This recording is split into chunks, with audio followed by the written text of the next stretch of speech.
Hello everyone. Today we will discuss variation of mass with velocity. यानी कि मास जब कोई बॉडी चलती है तो उसके मास में क्या इफेक्ट पड़ता है जब वो comparable to velocity of light move करती है. अगर हम न्यूटन्स के अकॉर्डिंग बात करें, न्यूटन्स कहता है कि जब किसी बॉडी पर फोर्स लगाते हैं तो वो उतना ही एसिलेशन उसमें डेवलप होता है जितना हम फोर्स लगाते हैं. मान लो मैं किसी बॉडी पर फोर्स लगा रहा हूं, फोर्स लगाने से इस बॉडी में उतना ही एसिलेशन आएगा जितना मैंने इस पे फोर्स लगाया है. यानी कि force is directly proportional to acceleration. फिर वो कहता है कि F equal to M A. Force is directly proportional to acceleration और वो कहता है कि F equal to M A. तो जो ये m है जो इसने लिया, ये क्या लिया इसने? कांस्टेंट लिया. उसने कहा कि बॉडी रेस्ट में हो या ये बॉडी मोशन में हो, इसके मास पर कोई इफेक्ट नहीं पड़ता. मास रिमेन्स अनचेंज, कांस्टेंट रहता है. अकॉर्डिंग टू न्यूटन्स कि अगर कोई बॉडी है और बॉडी रेस्ट में है तब भी उसका मास m ही रहेगा, और अगर वो बॉडी मोशन में है तब भी उसका मास m ही रहेगा. क्लियर है? तो इसका मतलब क्या हुआ कि most of the particle at which force is applied and mass remains constant whether the body is rest or in motion. But relativistically rest और मोशन में जो मास है बॉडी के वो अलग अलग होंगे. रिलेटिविस्टिक क्या कहती है? रिलेटिविस्टिक बॉडी कहती है कि रेस्ट में जो मास है वो अलग होगा और जब body comparable to speed of light चलेगी तब उसका मास एपरिंग मास कुछ अलग होगा. अब वो कम हो सकता है, ज्यादा हो सकता है, वो हम ड्राइव करेंगे क्या होगा. तो रिलेटिविस्टिक के लिए हम क्या करते हैं? Here we consider two frame of reference S and S dash. S is in rest and S dash is moving with constant velocity v relative to S. ठीक है भाई. तो यहां पर हमेशा हम क्या करते हैं? Two frame of reference consider करते हैं, एक S और एक S डैश. S हमारा रेस्ट में रहता है और S डैश कहां रहता है? मोशन में रहता है. यूनिफॉर्म वेलोसिटी से मूव करता है, कांस्टेंट वेलोसिटी से मूव करता है विद रेस्पेक्ट टू S. अब हमने क्या किया? ये अकेला ऐसा डेरिवेशन है पूरे रिलेटिविटी का जिसमें हम एक की जगह कितने पार्टिकल लेते हैं? 2 पार्टिकल लेते हैं. अब हमने इस S डैश फ्रेम में 2 पार्टिकल कंसीडर किए, A और B. ये जो दोनों बॉडी हैं A और B, इसको मैं इससे, ये जो बॉडी ली है मैंने A और B, दोनों को अलग अलग शो करने के लिए मैंने इस तरह से बना दिया. मैंने ये 2 बॉडी ली है A और B.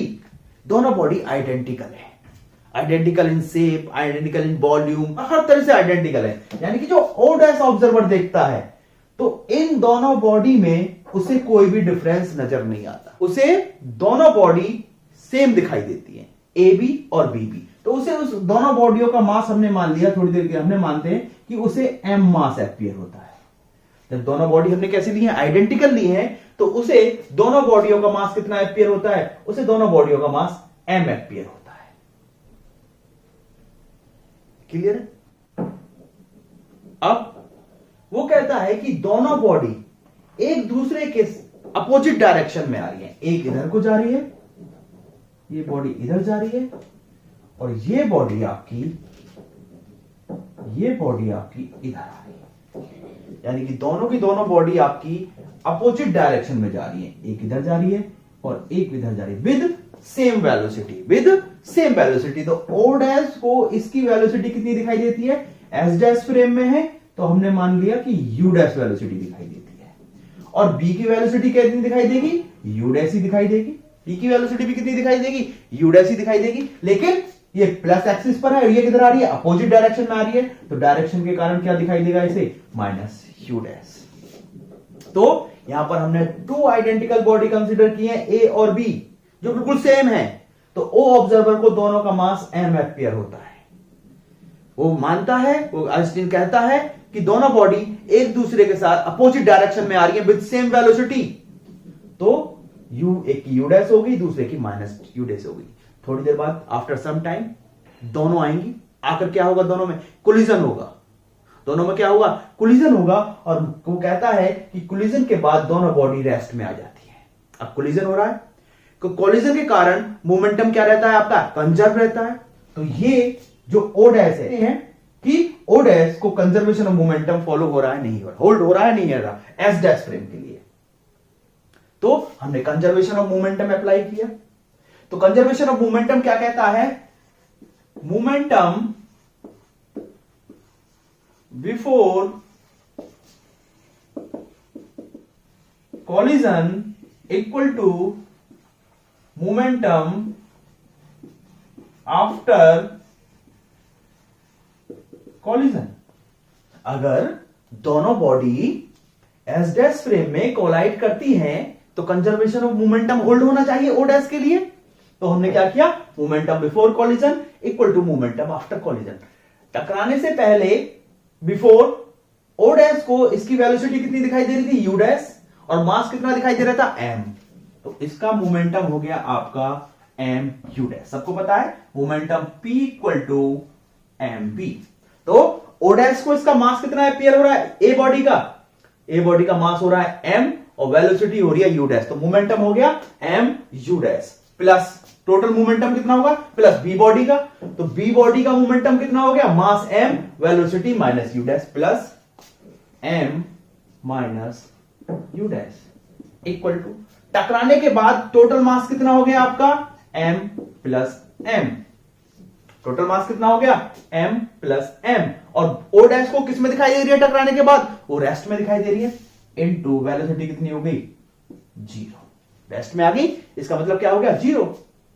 इसके लिए तो मोशन में, लेकिन इसके लिए किसमें, रेस्ट में। टकराने के बाद इसके लिए किसमें आ गई है, रेस्ट में आ गई, तो जीरो। तो एम यू डैश, ये माइनस बाहर आ गया, minus M U dash equal to zero. तो M U dash zero equal to zero. यानी कि कंजर्वेशन ऑफ मोमेंटम फॉलो हो रहा है। कब फॉलो हो रहा है, कि जब इसके लिए ये दोनों बॉडी किस में आएंगी, रेस्ट में आएंगी। अगर रेस्ट में नहीं आएंगी, इनमें से किसी भी वेलोसिटी को आप you dash minus U dash को ज्यादा कर दोगे, या आपकी you dash less than you minus U dash, यानी कि ये वेलोसिटी v1 और v2 कर दो, अगर कोई सी ज्यादा बड़ी हो जाएगी तो ये दोनों बॉडी रेस्ट में नहीं आएंगी। तो कंजर्वेशन ऑफ मोमेंटम आपका फॉलो नहीं होगा। तो कोलिजन होगा, तो conservation of momentum O dash S dash frame के लिए फॉलो हो रहा है। अगर एस डैश के लिए फ्रेम फॉलो हो रहा है तो conservation of momentum S frame के लिए भी होल्ड होना चाहिए। तो हम देखते हैं भाई कि कंजर्वेशन ऑफ मोमेंटम होल्ड हो रहा है, नहीं हो रहा, किसके लिए, एस फ्रेम के लिए। तो हम क्या करते हैं, तो इसमें आप लिखोगे पहले हेयर, इसमें पहले क्या लिखोगे, ये तो हमने थोड़ा बेसिक बता दिया आपको, इसको क्या दिखाई दे रहा है। इसके बाद लिखोगे here we consider two identical body A and B in S dash frame which are moving with same velocity in opposite direction. अब हम बात करते हैं ऑब्जर्वर ओ की।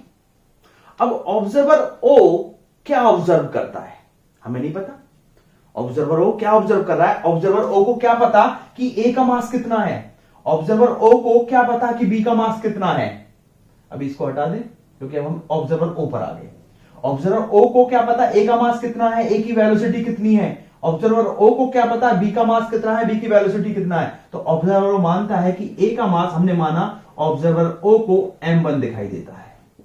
ए का मास हमने मान लिया कि ऑब्जर्वर ओ ए का मास जो एज्यूम देख पा रहा है वो m1 देख पा रहा है, और बी का मास वो m2 देख पा रहा है। और ये देख रहा है कि ए u1 वेलोसिटी से चल रहा है और बी u2 वेलोसिटी से चल रहा है। हमने आइंस्टीन ने माना भाई ओ को तो कुछ नहीं पता ए और बी के बारे में, क्योंकि ए और बी उसके लिए तो मोशन में है, और मोशन भी कैसा है, comparable to speed of light. तो ओ डैश के लिए तो ये रेस्ट में है, तो ओ डैश को तो इनका एग्जैक्ट डाटा पता है कि ए और बी आइडेंटिकल बॉडी है, दोनों का मास सेम है, एक यू डैश वेलोसिटी चल रही है, एक माइनस यू डैश वेलोसिटी चल रही है, लेकिन ओ को कुछ नहीं पता। ओ ने माना कि ए का मास मुझे m1 दिखाई देता है और विद वेलोसिटी u1 से चलता हुआ दिखाई देता है, बी का मास उसे m2 दिखाई देता है विद वेलोसिटी u2 से दिखाई देता है। तो इसे भी कोलिजन होता हुआ दिखाई देगा। जब कॉलिजन हुआ तो ये कॉलिजन, इस कॉलिजन हुआ तो कंजर्वेशन ऑफ मोमेंटम ये भी फॉलो करेगा। तो conservation of momentum for S frame, तो क्या होगा, मोमेंटम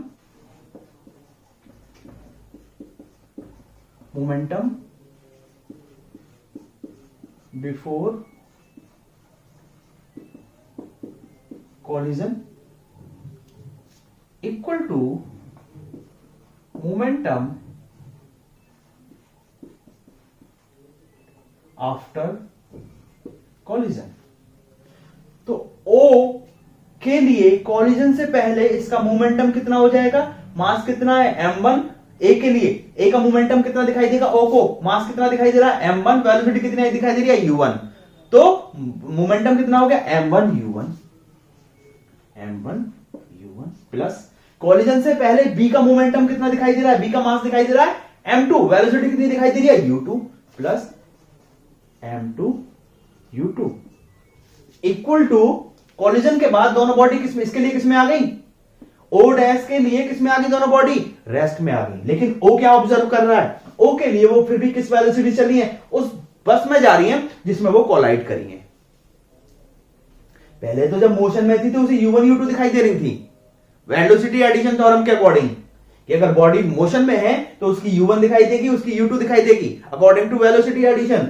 लेकिन जब दोनों बॉडी रेस्ट में आ गई फिर भी O क्या देखेगा कि वो किस वेलोसिटी से चल रही है, b वेलोसिटी से चल रही है, इसके लिए रेस्ट में नहीं आई, इसके लिए वो फ्रेम मोशन में है। जब फ्रेम मोशन में है तो उसे क्या दिखाई देंगी कि वो वेलोसिटी भी किसमें है, मोशन में है। तो कॉलिजन के बाद टोटल मास कितना हो गया, इसकी वेलोसिटी कितनी हो जाएगी m1v, भाई m1v भी वेलोसिटी से ज्यादा दिखाई देगा, प्लस m2v, m1v वेलोसिटी से जा रहा है आपका और m2v v वेलोसिटी से जा रहा है। जब O डैश के लिए दोनों बॉडी तो रेस्ट में आ गई, लेकिन O के लिए किस वेलोसिटी से मूव कर रही है, वेलोसिटी से जा रही है। भाई देखो ये ट्रेन है, इसमें दो बॉडी है A और B, अब ये दोनों बॉडी रेस्ट में है, बैठी हुई है चेयर पे, तो यहां पर जो तीसरा ऑब्जर्वर है O डैश, उसके लिए तो दोनों रेस्ट में है, लेकिन जो रेस्ट में से देख रहा है उसके लिए किस में थी, मोशन में थी। जैसे लेंथ कॉन्ट्रैक्शन पड़ा, रॉड जा रही थी तो O डैश ऑब्जर्वर के लिए क्या थी, रेस्ट में थी, प्रॉपर लेंथ थी, एक्चुअल लेंथ थी जिसे हम बोलते हैं प्रॉपर लेंथ। लेकिन O ऑब्जर्वर के लिए वो किस में थी, वो रॉड मोशन में थी जिसे बोलते हैं हम इम्प्रॉपर लेंथ। तो इसे तो ये फिर भी मोशन में दिखाई देंगी, O डैश के लिए ये बेसिकली रेस्ट में आ गई, लेकिन O को तो ये मोशन में ही दिखाई देंगी, तो O के लिए m1b हो जाएगा और m2b हो जाएगा। m1 को एक तरफ ले लो तो m1u1 minus m1b equal to m2b minus m2u2। m1 दोनों में कॉमन है, इधर कॉमन ले लो, m1 कॉमन ले लिया आपका, तो m1u1 minus b equal to, इधर m2 कॉमन है, m2v minus u2 equation number 1। Clear? अब आपको क्या कैलकुलेट करना है, अब आपको u1 और u2 कैलकुलेट करना है। अब आपको क्या कैलकुलेट करना है, u1 और u2 according to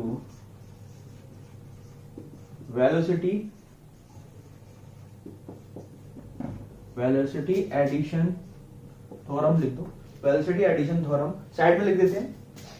u dash equal to कितना आता है आपका, आपको क्या निकालना है, आपको तो इस फ्रेम के लिए निकालना है, यानी कि u निकालना है। तो u equal to u prime plus b upon 1 plus u prime v upon c square. अब आपको क्या निकालना है, u1 किसके लिए, a बॉडी के लिए। तो O को u क्या दिखाई देता है, O के लिए u क्या है, O के लिए u क्या है, u1। O को क्या दिखाई दे रहा है, A की वेलोसिटी, O को A की वेलोसिटी कितनी दिखाई दे रही है, u1, तो u किससे हो गया, u1 से रिप्लेस हो गया।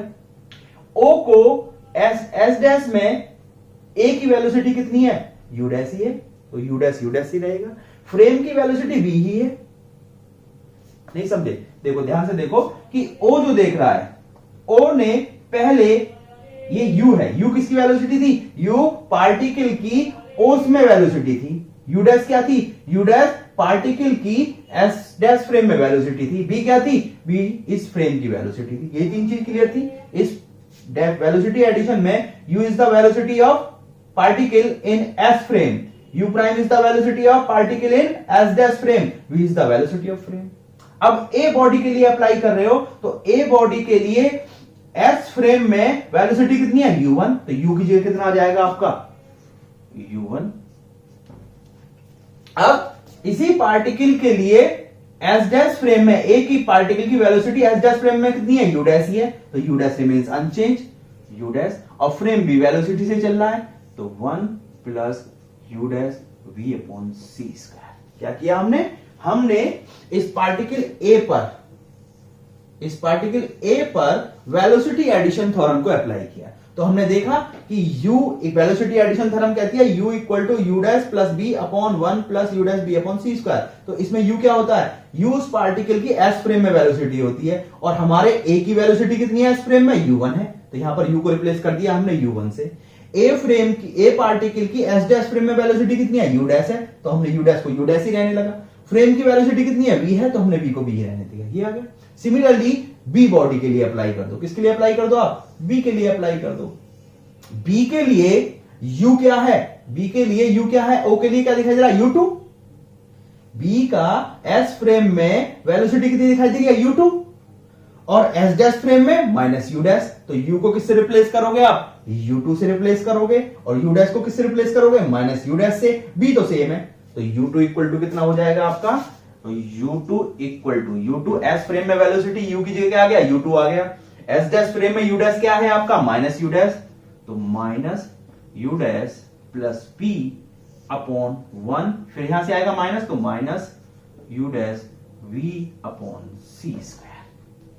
Equation number 2, equation number 3, equation 2 और इक्वेशन 3 की वैल्यू इक्वेशन 1 में पुट कर दो, ठीक है। तो using equation 1, 2 and 3,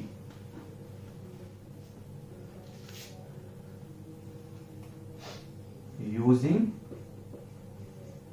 equation 1, 2 and 3, equation 1 क्या कहती है, M1 ब्रैकेट के बाहर U1 की वैल्यू कितनी है आपकी U dash plus B upon 1 plus U dash B upon C square minus B,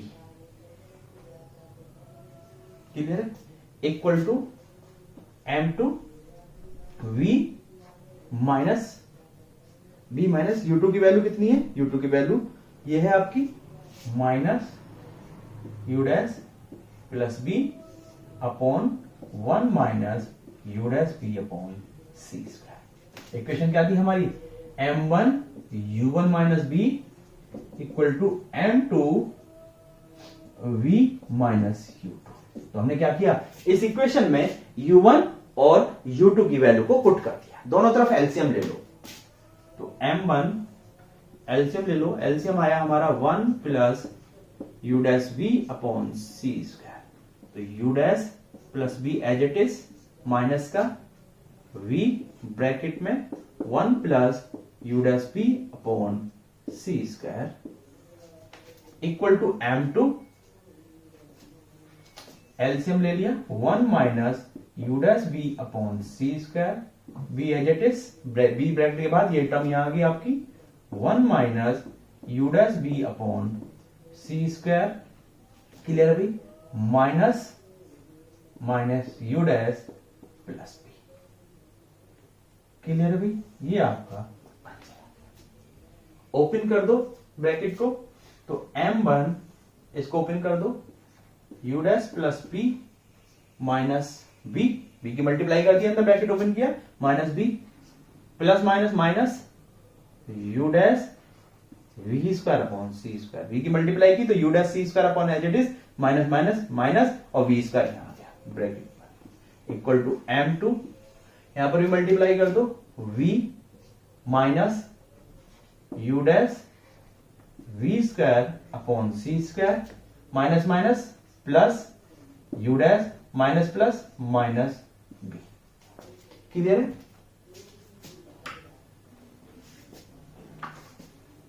तो अपॉन वाली टर्म तो रहेगी upon 1 plus u dash v upon C square upon 1 minus u dash v upon C square. Clear है भाई? देखो भी कुछ term cut cancel out हो रही है, यहां से b कैंसिल आउट हो गई, यहां से भी आपकी v कैंसिल आउट हो गई।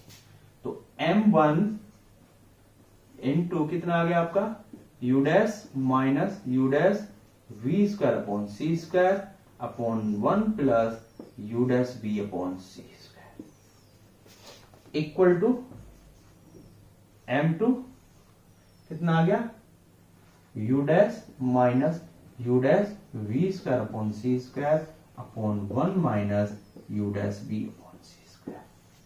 फिर से कुछ टर्म कैंसिल आउट हो रही है, देखो ये टर्म इस टर्म से कैंसिल आउट हो रही है, इसको ब्रैकेट में कर दोगे तो क्लियर हो जाएगा। ये टर्म इससे कैंसिल आउट हो रही है। m1 m2 को इधर ले जाओ, इस टर्म को उधर ले जाओ, m1 अपॉन m2 निकाल दो। तो m1 upon m2 equal to 1 plus u dash v upon C square upon 1 minus u dash v upon C square. This is the equation number 4। ये हमारी इक्वेशन नंबर 4 आ गई, क्योंकि हमें तो वेरिएशन शो करना है m1 और m2 में। तो हमें क्या करना पड़ेगा, ये जो टर्म आई है इस टर्म की वैल्यू कैलकुलेट करनी पड़ेगी। 1 plus U dash B upon C square 1 minus U dash B upon C square. तो आइंस्टीन ने देखा भाई इस टर्म की वैल्यू कैलकुलेट, तो बहुत सारी कैलकुलेशन की। फिर उसने देखा कि भाई इसकी टर्म को कैलकुलेट करना है तो कहां से करें। क्वेश्चन आ गया कि भाई इसको हमें कैलकुलेट करना है तो इस टर्म को हम कहां से कैलकुलेट करें। तो बहुत सारी कैलकुलेशन की। फिर उसने देखा कि अपनी u1 और u2 की वैल्यू को देखा।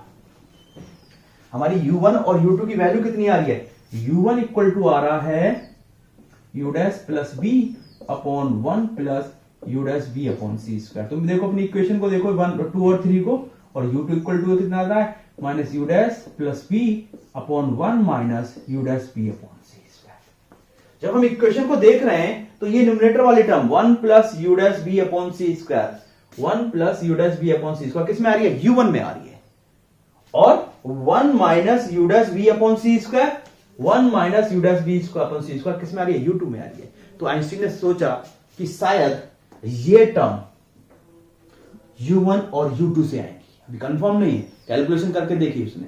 तो उसने क्या देखा कि ये टर्म हमारी किस में आ रही है, u1 और u2 में आ रही है, तो शायद इन टर्म की वैल्यू हम किससे कैलकुलेट कर पाए, u1 और u2 से। और जबकि क्लासिकली फेल हो रही थी, यहां रिलेटिविटी चल रही थी, और रिलेटिविटी में उसने देखा लॉरेंस देखा, तो लॉरेंस आया x dash equal to x minus B T upon root 1 minus B square upon C square. मैं एक ही टर्म लिख रहा हूं। लेंथ कॉन्ट्रैक्शन देखा तो देखा L not root 1 minus B square upon C square. जब टाइम डायलेशन देखा तो t equal to T not upon root 1 minus B square upon C square.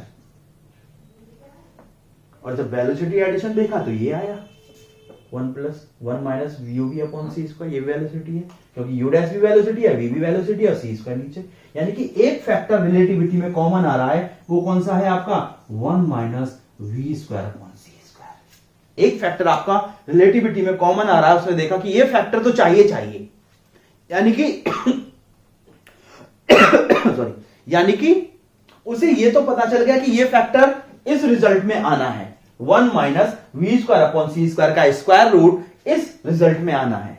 उसने देखा कि ये टर्म कहां मिल रही है, u1 और u2 में मिल रही है, यानी कि मुझे कुछ ऐसी कैलकुलेशन करनी है कि u1 और u2 की हेल्प से ये फैक्टर आ जाए, u1 और u2 की हेल्प से ये कैलकुलेशन आकर रिजल्ट ये आ जाए। तो u1 और u2 की हेल्प से क्या करना है, मुझे इन इक्वेशन को सॉल्व करना है, इनकी वैल्यू कैलकुलेट करनी है और ये फैक्टर लेके आना है। तो उसने क्या किया, इस v को अपने u1 से रिप्लेस कर दिया। उसने क्या कर दिया, उसने कर दिया कि 1 minus u1 square upon C square और 1 minus u2 square upon C square. उसने क्या कर दिया कि शायद इस तरह से कैलकुलेशन करें तो हमें रिजल्ट मिल जाए। तो पहले उसने इस फैक्टर को कैलकुलेट किया। तो उसने कैलकुलेट किया, here we calculate 1 minus u1 square upon C square. सिर्फ वेलोसिटी को अपनी, ये भी वेलोसिटी है चूंकि ये फ्रेम की वेलोसिटी है, और हम किसका वेरिएशन शो कर रहे हैं, पार्टिकल, और पार्टिकल भी हमारा मोशन में है। ए पार्टिकल किस वेलोसिटी चल रहा है, u1 से, तो v को u1 से रिप्लेस कर दिया। बी पार्टिकल किस वेलोसिटी चल रहा है, u2 से, तो बी को u2 से रिप्लेस कर दिया। तो इसने देखा कि शायद कैलकुलेशन करके रिजल्ट मिले, तो फिर रिजल्ट मिले तो फिर हम वही डिस्कस कर रहे हैं। तो 1 minus u1 square upon C square, यहां पर u1 की वैल्यू को पुट कर दो, तो 1 minus 1 upon C square as it is. u1 कितना है आपका, u dash plus v upon 1 plus u dash v upon C square. यहां लिख देंगे यूजिंग इक्वेशन 2 का यूज करके हमने u1 की वैल्यू पुट कर दी। ठीक है भाई, इसका एलसीएम ले लो, इक्वल टू हमने एलसीएम ले लिया 1 plus u dash v upon C square, इसका भी होल स्क्वायर है क्योंकि u1 स्क्वायर है ना, तो u1 स्क्वायर तो स्क्वायर का होल स्क्वायर एलसीएम ले लिया। तो ये टर्म इधर आ गई 1 plus u dash v upon C square का whole square minus 1 upon C square as it is बाहर, u डैश प्लस b का होल स्क्वायर। बोथ साइड अब आप ऊपर वाले न्यूमरेटर वाले स्क्वायरों को ओपन कर दो क्योंकि ये टर्म तो हमें चाहिए। देखो 1 minus u1 square upon C square, ये टर्म तो हमें चाहिए। m1 अपॉन m2 वाली इक्वेशन में देखो 1 plus u dash v upon C square तो हमें चाहिए, तो इसको तो छेड़ना नहीं, इसको तो एज इट इज रहने दो। इन टर्म का स्क्वायर ओपन कर दो, तो 1 minus u1 square upon C square equal to 1 a square, a plus b का फॉर्मूला लगा दो, a square plus b square plus 2ab, तो a square plus u dash square v square upon c की power 4, a square plus v square u dash square v square upon c की power 4 plus 2ab 2 u dash v upon c square. Clear है भाई, minus 1 upon C square as it is, इसका भी square open कर दो, u dash square plus v square plus 2 u dash v upon 1 plus u dash b upon C square का whole square. हमने क्या किया, a प्लस b का formula इसमें लगा दिया, a प्लस b का फॉर्मूला इसमें, इस ब्रैकेट को आप सभी ब्रैकेट को ओपन कर दो, सी स्क्वायर को अंदर ले जाओ। तो जब ब्रैकेट को ओपन करते हैं तो हमें मिलता है यहां से 1, ये थोड़ा ऊपर लिख लो, ये मिलता है 1 plus u dash square v square upon c की power 4 plus 2 u dash b upon c square. ये टर्म एज इट इज, यहां से टर्म होगी minus plus minus minus u dash square upon c square, इस term को plus minus minus v square upon c square plus minus minus 2 u dash v upon c square और upon 1 plus u dash v upon c square का whole square. Clear है, तो यहां पर देखो कुछ टर्म कैंसिल आउट हो रही है, plus u dash v upon C square minus u dash v upon C square, ये इससे कैंसिल आउट हो गई। क्लियर है, अब इस टर्म को देखो, आप इस टर्म को देखो, अब ये चार टर्म फैक्टर कर देंगे हम मिलके, इस टर्म को देखो और इस टर्म को देखो, दोनों टर्म में कुछ कॉमन आ रहा है। क्या कॉमन आ रहा है, u dash square upon C square दोनों में कॉमन है, तो इसमें से u dash square upon C square common ले लो। किसका कॉमन ले लो, माइनस का कॉमन ले लो, क्योंकि यहां पर माइनस का कॉमन ले लो आप। तो नेक्स्ट स्टेप में आप क्या करोगे, तो नेक्स्ट स्टेप में हमने क्या किया, इसमें से और इसमें से कॉमन ले लिया और बाकी की टर्म को एडजस्ट, क्या बचा 1 बचा, तो 1 minus u1 square upon C square equal to 1 minus क्या बचा, ये वाली टर्म लिख दो v square upon C square. तो ये जो दो टर्म थी आपकी, ये वाली और ये वाली, इन दोनों को मैंने एज इट इज एक साथ लिख दिया 1 minus V square upon C square. इसमें से मैंने, क्योंकि मुझे देख रहा है कि मेरा क्या है 1 minus V square upon C square, तो यहां से अगर u dash square upon C square का माइनस कॉमन प्लस कॉमन ले लूंगा तो यहां -1 बचेगा, लेकिन यहां क्या +1 है, तो इसलिए मैंने इसमें से माइनस का u dash square upon C square common लिया, जिससे कि यहां आ जाए +1।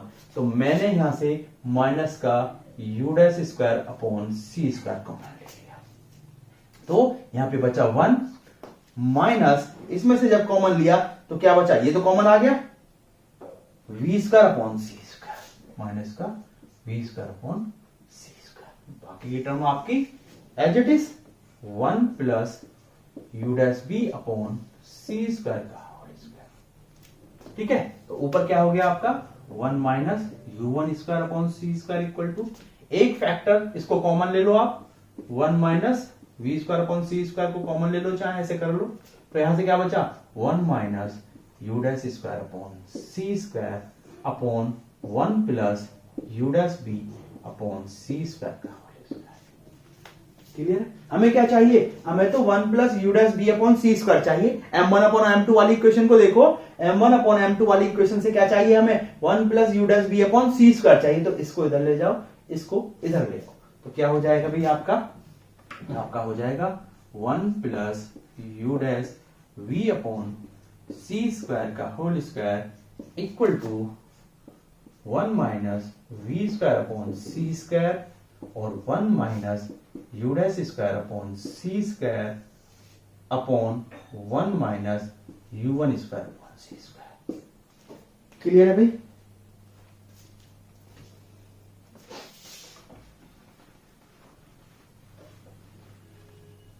तो क्लियर है?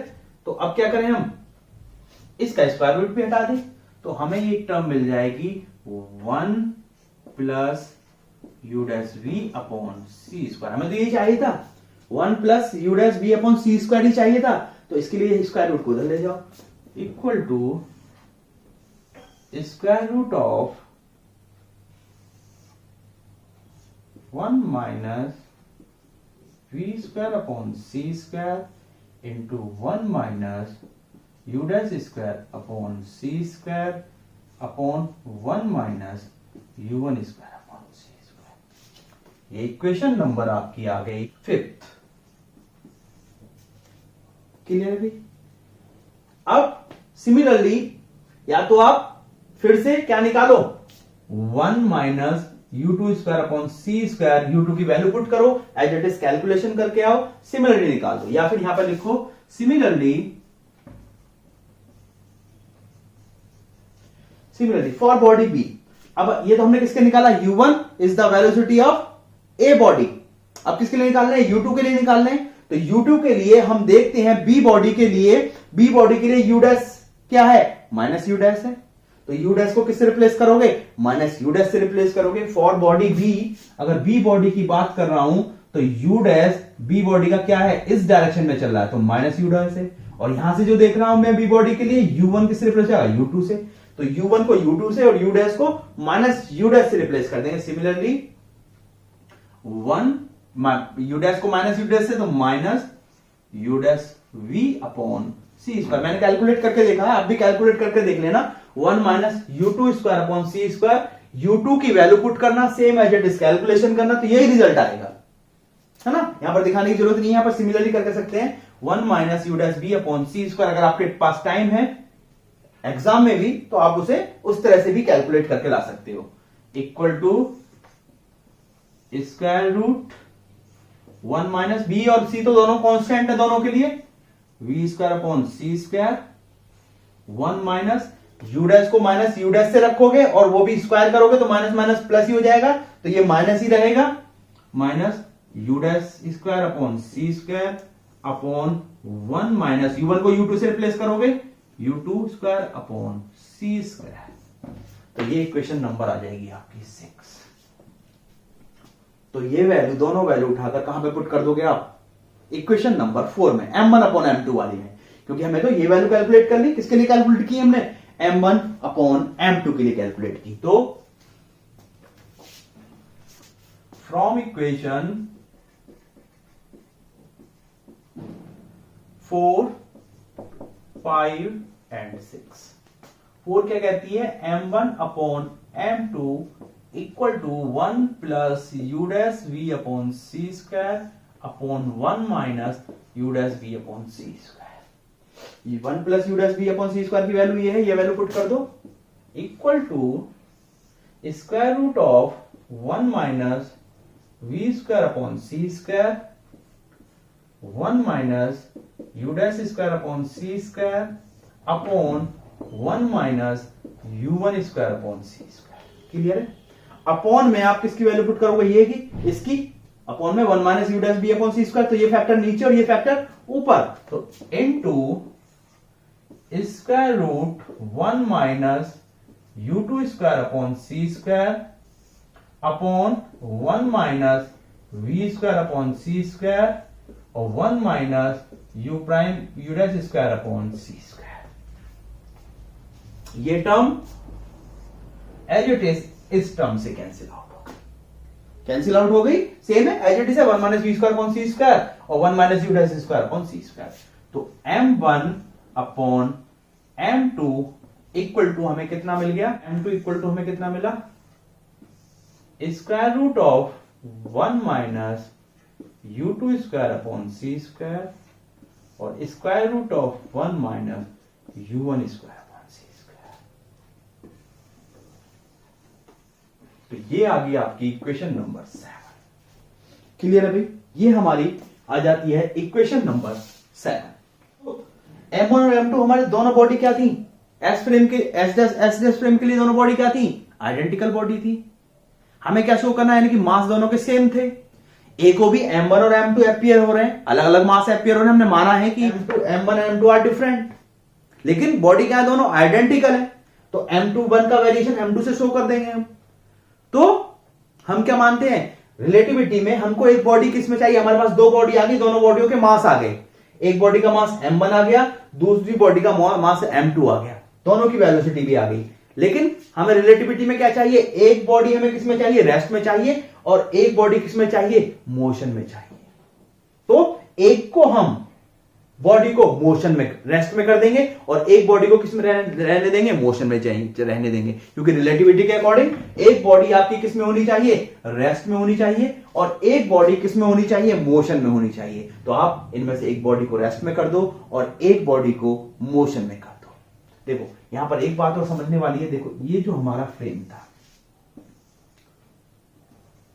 अगर आप इस इक्वेशन को ध्यान से देखोगे, इस इक्वेशन को मैं क्रॉस मल्टीप्लीकेशन करके लिख सकता हूं। मैंने लिख दिया m1 root 1 minus u1 square upon C square equal to m2 root 1 minus u2 square upon C square. Clear है, मैंने क्या किया, ये क्रॉस मल्टीप्लीकेशन लिख दिए, m1 1 minus u1 square upon C square, m2 1 minus u2 upon C square. यानी कि दोनों ये जो टर्म आई है, ये इस फ्रेम की वेलोसिटी पर कहीं पर भी डिपेंड नहीं कर रही। इन दोनों का मोशन m1 और m2 का यहां से इस इक्वेशन से क्लियर है कि एक दूसरे पर डिपेंड नहीं कर रहे। m1 है तो m1 की वेलोसिटी है, m2 है तो m2 की वेलोसिटी है, ये तो स्पीड ऑफ लाइट है। यानी कि दोनों का मोशन एक दूसरे को इफेक्ट नहीं कर रहा। अगर आप तीसरा पार्टिकल और ले लेते तो वो आ जाता equal to m3 root 1 minus u3 square upon C square. एक और पार्टिकल ले लेते, तीन पार्टिकल मोशन में ले लेते तो वो क्या आ जाता, m3 root 1 minus u3 upon C square. एक और ले लेते तो वो आ जाता m4 root 1 minus u4 square upon C square as it is. यानी कि सारी की सारी टर्म क्या है, सेम है, कांस्टेंट है, एक फिक्स टर्म मिल रही है, हमें एक फिक्स टर्म मिल रही है। यानी कि एक दूसरे के मोशन को कोई भी बॉडी इफेक्ट नहीं कर रही। क्लियर है, इन इक्वेशन से क्या क्लियर होता है कि ये एक दूसरे के मोशन को कोई इफेक्ट नहीं कर रही। m1 के साथ u1 है, m2 के साथ u2 है, c इज कांस्टेंट, सभी के लिए सेम है, वो तो आइंस्टीन के पोस्टुलेट के अकॉर्डिंग। ठीक है, तो यहां पर हमें क्या करना पड़ेगा, एक बॉडी को रेस्ट में करना पड़ेगा, एक बॉडी को मोशन में रखना पड़ेगा, क्योंकि रिलेटिविटी में वेरिएशन आप जब भी शो करोगे जब आप की बॉडी, एक बॉडी रेस्ट में होगी और एक बॉडी मोशन में होगी। यानी कि इस वेलोसिटी का हमारी इस इक्वेशन पर कोई भी इफेक्ट नहीं पड़ रहा। तो थोड़ी देर के लिए इस वेलोसिटी को भूल जाओ। अभी आपके पास दो मास थे, ये m1 था, ये u डैश वेलोसिटी से चल रहा था, ये m2 है, ये माइनस u डैश वेलोसिटी से चल रहा है। जो भी मानना चाह रहे हो इसके लिए मानो। अगर ये देख रहा है तो, अगर ये देख रहा है, अगर इसको मैं उठाकर इधर ले आऊं थोड़ी देर के लिए, मैंने ये मान लिया कि m2 माइनस u डैश मैंने यहां कर दिया, तो इसका मतलब क्या है कि जब ये देखता है, जब O देखता है, इसे भूल जाओ, जब O देखता है तो m1 इधर को जाता हुआ दिखाई दे रहा है u डैश वेलोसिटी से, और जब O डैश देख रहा है तो O डैश को M2 इधर जाता हुआ दिखाई दे रहा है। किस वेलोसिटी से? U डैश वेलोसिटी से। डायरेक्शन के कारण माइनस है, इस माइनस को थोड़ी देर के लिए भूल जाओ। जब O देखता है तो O को एक बॉडी इधर को जाती हुई दिखाई देती है U डैश वेलोसिटी से, इस इक्वेशन के अकॉर्डिंग। जब O देख रहा है तो उसे एक U1 वेलोसिटी से एक बॉडी जाती हुई दिखाई दे रही है इधर को, और जब O डैश देख रहा है तो उसे दूसरी डायरेक्शन में दिखाई जा रही है। तो जो M2 है, M2 माइनस है, तो MT को जब अपोजिट डायरेक्शन में जाती हुई दिखाई दे रही है, इसका मतलब क्या है? ये रेस्ट में है। ये M2 किस में है? M2 की जो U2 है वो क्या है? 0। M2 किस में है? रेस्ट में है। क्यों? क्योंकि जब O देख रहा है तो ये इधर को जाता हुआ दिखाई दे रहा है, लेकिन जब इस फ्रेम से देख रहे हो, ये तो रेस्ट में ही है। अगर M2 को M2 को आप यहां मान लेते हो, इस फ्रेम में मान लेते हो कि M2 रेस्ट में है, ठीक है, M2 ओरिजिन पर खड़ा हुआ है। जब M2 देख रहा है तो M1 इधर को जाता हुआ दिखाई दे रहा है, और जब M1 देखेगा तो M2 इधर को जाता हुआ दिखाई देगा। M2 तो चल ही नहीं रहा, सिर्फ फ्रेम चेंज हो रहे हैं, सिर्फ फ्रेम चेंज हो रहा है कि M2 को आपने U2 0 कर दिया, M2 को रेस्ट में मान लिया, ठीक है। जब M2 देख रहा है तो ये इधर को U डैश वेलोसिटी से जा रहा है, हम U माइनस U डैश की बात ही नहीं कर रहे। जब M2 देख रहा है तो ये U डैश वेलोसिटी से इधर जा रहा है, जब ये देखता है तो U डैश, इसको क्या दिखाई देता है कि U डैश भी उसी वेलोसिटी से जाता हुआ दिखाई दे रहा है। जैसे मैं यहां खड़ा हुआ हूं, मैं रेस्ट में हूं, मैं M2 हूं और मैं रेस्ट में हूं, और तुम मोशन में हो, तुम इसमें जा रहे हो, मुझे तुम U डैश वेलोसिटी से इधर जाते हुए दिखाई दे रहे हो। मैं तो रेस्ट में हूं, लेकिन तुम्हें मैं क्या दिखाई दे रहा हूं? तुम्हें मैं फिर भी मोशन में दिखाई दे रहा हूं। किस वेलोसिटी से? U डैश से ही, माइनस डायरेक्शन में, माइनस U डैश वेलोसिटी से दिखाई दे रहा हूं मैं, जबकि एक्चुअल में मैं किस में हूं? रेस्ट में हूं। तो यहां पर M2 को किस में माना गया? रेस्ट में माना गया। तो if the body is at rest or moving with zero velocity in frame S, that is U2 equal to कितना हो गया? 0। उस केस में U2 कितना हो गया? 0। यहां पे बॉडी B, यहां पे ये body P is at rest और moving with 0 velocity in S frame. हमने क्या माना कि बॉडी B रेस्ट में है, एक को रेस्ट में कर दिया, एक को मोशन में। B को क्यों रेस्ट में किया? हमने अभी डिस्कस किया कि एक जा रहा है तो U डैश वेलोसिटी, लेकिन उसके लिए मैं रेस्ट में हूं, फिर भी मैं माइनस U डैश से दिखाई दे रहा हूं, रिजल्ट वो है। तो U2 इक्वल टू 0। और एक्चुअल मास जो बॉडी रेस्ट में होती है, जब L एक रॉड थी, L उसकी एक्चुअल लेंथ कितनी ली थी हमने? L0। एक्चुअल टाइम कितना लिया था? T0। तो एक्चुअल मास कितना लेंगे? M2 इक्वल टू जैसे L इक्वल टू L0 लिए थे, एक्चुअल जब जो बॉडी रेस्ट में होती है उसका मास लेंथ कितनी ली? L0। टाइम कितना लिया? T0। तो मास कितना लेंगे हम? M0। तो M2 को हमने डिनोट कर दिया M0 से। दोनों वैल्यूओं को इस इक्वेशन में पुट कर दिया, तो M1 upon M0 equal to √1 minus U2 0, 1 minus 0 upon √1 minus U1 square upon C। तो हमें रिजल्ट क्या मिल जाता है? M0 को इधर ले जाओ, तो हमें क्या रिजल्ट मिल गया? M1 इक्वल टू M0 को इधर ले जाओ, M0 √1 1 हो गया upon √1 minus U1 square upon C square. यानी कि जो बॉडी मोशन में है, जिस वेलोसिटी से चल रही है, उसी फैक्टर पे डिपेंड कर रही है। अगर आप इन जनरल फॉर्म में लिखना चाहो तो कॉमनली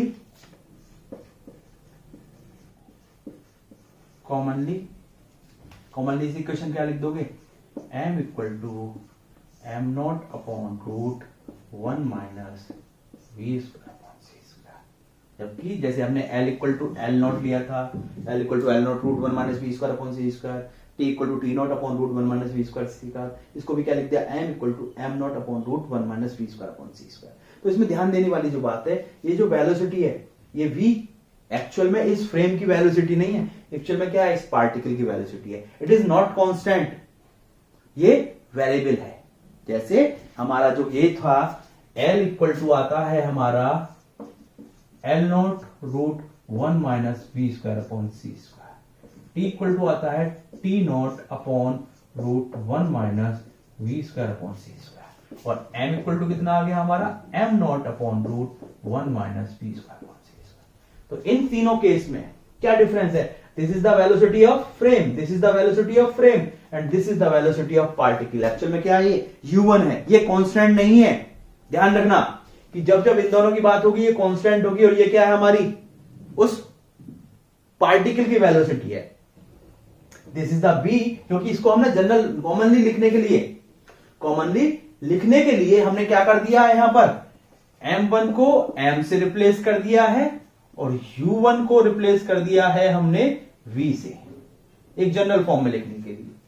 लेकिन एक्चुअल में जो ये v है, ये उस पार्टिकल की वेलोसिटी है जिस पार्टिकल का आप मास में वेरिएशन देख रहे हो, variation of mass with velocity, यानी कि जिस वेलोसिटी से चल रहा है उस वेलोसिटी पर उसके मास में कितना वेरिएशन हो रहा है। तो ये बात यहां याद रखना जितने भी आगे डेरिवेशन होंगे या रिलेटिविटी में, कि ये वेलोसिटी तो फ्रेम की वेलोसिटी है, कांस्टेंट है, but this velocity is the velocity of particle, जिस वेलोसिटी से वो पार्टिकल, एक ट्रेन है, ट्रेन चल रही है v वेलोसिटी से, तो इन दोनों में उस ट्रेन की वेलोसिटी आ गई। लेकिन जो पार्टिकल है, वो पार्टिकल किस वेलोसिटी से चल रहा है, वो इस मास में आएगा। ध्यान रखना, हमारी जब लेंथ कॉन्ट्रैक्शन और टाइम डायलेशन हमने ड्राइव किया था, तो लेंथ में वो बॉडी रेस्ट में रखी थी और वो इवेंट भी रेस्ट में होना था। लेकिन यहां पर जब हम मास वेरिएशन कैलकुलेट कर रहे हैं, तो ये बॉडी हमारी किस में है, फ्रेम भी मोशन में है और वो पार्टिकल भी मोशन में है। तो ये वेलोसिटी जो है पार्टिकल की है। अब इसके केस डिस्कस कर लेते हैं। Case first, m equal to कितना है हमारा, m equal to m naught upon root one minus V square upon C square. ठीक है, तो केस फर्स्ट क्या कहता है, when v less than c, जब v c से बहुत छोटी है तब then v square upon C square is less than 1। जब v square upon C square less than 1 हो जाएगा, तो हम इस टर्म को v neglect v square upon C square, तो m इक्वल टू कितना आ जाएगा, m नॉट।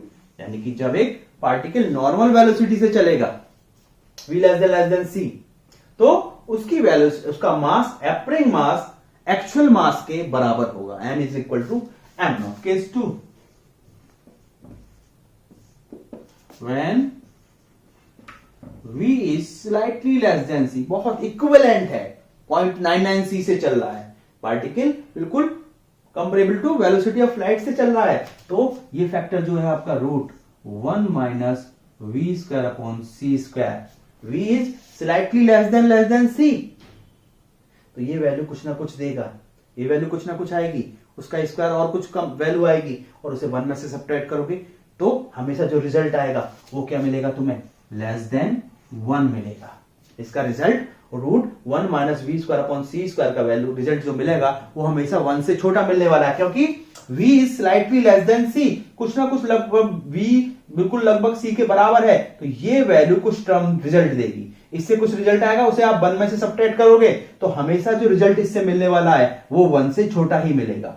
तो root one minus V square upon C square is always less than c, तो that is m is always greater than m naught, यानी कि appearing मास हमेशा actual mass से हमें ज्यादा दिखाई देगा। क्लियर है, वैल्यू पुट करके देख लेना, मतलब v इस फॉर्मूले में आप v की वैल्यू 0.7c पुट करके देख लेना, v की वैल्यू 0.7c पुट करके देखना, कैलकुलेशन करना, तो जो m की वैल्यू आएगी वो पॉइंट लगभग c m नॉट आएगी। तो इसका मतलब क्या हुआ कि m is always greater than m naught. ठीक है, case third, when v is equal to c। अगर v बिल्कुल एग्जैक्टली c के बराबर हो गया तो यहां से v equal to c put करोगे तो v इक्वल टू c 1, तो 1 माइनस 1 0, 1 अपॉन 0, तो m इक्वल टू कितना मिल जाएगा आपको? इनफाइनाइट मिल जाएगा। m इक्वल टू कितना मिल जाएगा? इनफाइनाइट मिल जाएगा, विच इज नॉट पॉसिबल। तो कोई भी पार्टिकल वेलोसिटी ऑफ लाइट के कंपेरेबल वेलोसिटी से नहीं चल सकता। तो ये तो ऑल अबाउट था हमारा variation of mass with velocity. अगर कोई डाउट है तो कमेंट जरूर करें।